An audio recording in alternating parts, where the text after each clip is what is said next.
Solarization की हौसला शिकनी नहीं करेंगे। शमसी तवानाई पर इन्हिसार तेज़ी से बढ़ रहा है। बिजली ज़्यादा है लेकिन खपत कम है। हमने वो तरीक़े ढूंढे कि बिजली की कीमत में इजाफा ना करें।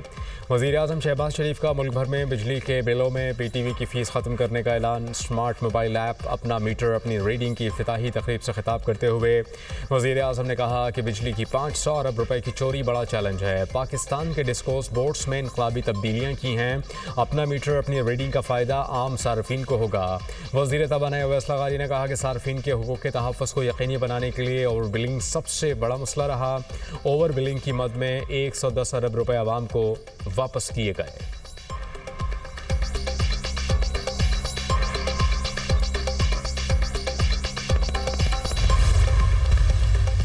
वफाकी हुकूमत की मुल्क भर के बिजली सार्फिन के लिए यकसा टैरिफ की दरख्वास्त। वफाकी हुकूमत ने दरख्वास्त नेपरा में जमा करा दी। नेपरा अथॉरिटी वफाकी हुकूमत की दरख्वास्त पर 1 जुलाई को समाअत करेगी।